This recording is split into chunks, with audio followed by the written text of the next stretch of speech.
Hello! As you can probably, or may not, be able to tell, we are back at YWAM Turner Valley.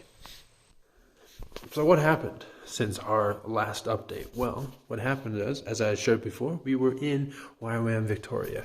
And what that means is that we were working with the homeless people. Every Wednesday we would give them food. And what that means is that we would work with somebody who was a YWAMer. It was their ministry. And make sandwiches. We would make sandwiches, hot chocolate, and then we would go and pray and minister to them, helping them to recognize that people care about them. People really do care about them, and they're not on the street with nobody thinking about them and wanting to bless them.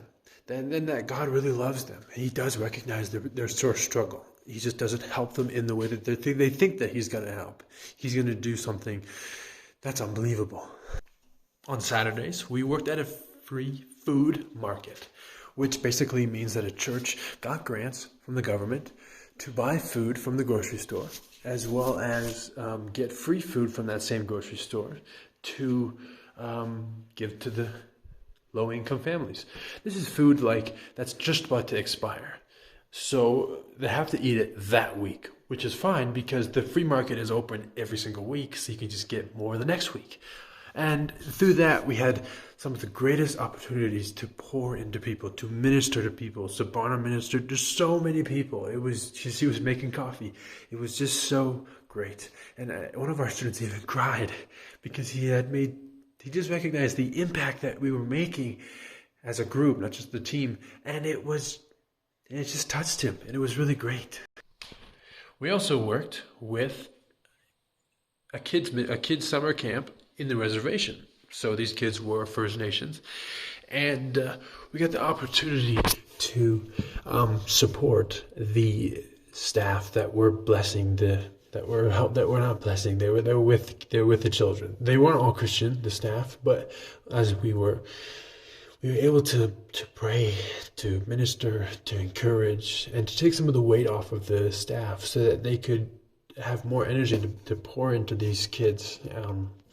Because the leader of the First Nations summer camp was Samoan, but he is a YWAMer, and he has a heart for First Nations, and all year long he's trying to make relationships, make an impact in the community, because God gave him a vision for First Nations, as God gave Subarna and I a heart for First Nations. That's why we work with the First Nations Church here in Alberta, and so that was a good opportunity for Subarna and I to really bless the church.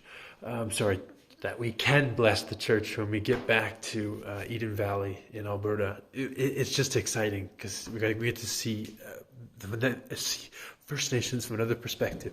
As you know, I haven't been here for a while, so it was really great to be a part of it. And as you are well aware, probably, we evangelized. So what I shared in the previous video was that the students had started off with the difficulty of even starting evangelism, to just approach somebody. And then they started to, by the time I posted that previous video, start to enjoy it, to like it, to get good at it, to get excited when they get to do it. But now, after the school is finished and they've now graduated, they can't see the ministry without it. They can't see without it. It's just going to be a part of what they do as long as they're now in missions, and that is a more well-rounded disciple. As you may or may not know, living together is incredibly difficult, and so we had a lot of difficulty with the students, my wife and I, leading that team. We needed a lot of help, and we got the opportunity to ask the Lord, how do we do conflict resolution? Which is really great as a married couple to learn how to do it as well, because married couples have conflict. If you're married, you don't have conflict, then that's a problem right there. And so we got the opportunity to learn how to do conflict resolution, asking Him for wisdom, asking Him for help. And one of the situations that we had was that a student was doing heavy drugs right before the school started, and so when we went to do the street ministry with the homeless people, they would do drugs right in front of us. They would do drugs like they would be doing like a crack pipe right in front of us, heroin right in front of us. They'd be doing all different types of drugs, coke right in front of us. And for us who had never done those type of things before, it wasn't a temptation. It was just, we just felt bad. But for that one student, they struggled. They were tempted. And these street people would offer, because we offered them food. Maybe they felt inclined to offer us their drugs.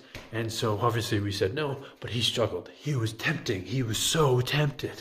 And I'd never dealt with that before as a leader. And so I've never dealt with somebody who was that tempted to do drugs and was like fighting with me physically and another student to do it. Like, he's going to do it. He wants to do it. So I had to ask my leader for help. I had to say, Sanal, what do I do? I don't know what to do. And I know what you may be thinking. If someone is tempted, take away the temptation. And I would normally suggest the same thing. But I've learned that scripturally, that's not true. And I'm going to read some scripture. Consider it a great joy, my brothers and sisters, whenever you experience various trials, because you know that the testing of your faith produces endurance. And let endurance have its full effect, so that you may be mature and complete, lacking nothing. Just James chapter 1, verses 2 to 4. James chapter 4, verses 7 says, therefore submit to God, resist the devil, and he will flee from you. So basically, if we let our student have his way, that he wanted to stay back and pray for us, he would never have learned how to overcome. He would never have learned that he is strong enough to overcome and that Satan doesn't have to win every time you're tempted. Which really challenged me in my beliefs. Because the goal is to overcome, right? So is hiding from the temptation going to help us overcome it? No. Facing any temptation we have is going to help. With prayer and with a safe community of people who know what you're going through, are going to stand right there with you. That's how you overcome something. And now that this student is now a stronger disciple, because as soon as he leaves this ministry, he is not going to have the accountability in me. He's not going to have the accountability in Subarna, in my leader, in my leader's wife. He's not going to have that accountability when he does new ministry, goes to get a job somewhere. Because when he leaves here, those habits that he formed that were with heavy drugs, any habits that we form are still there. They were formed there where we came from before this program started, and they're going to be there when we come back.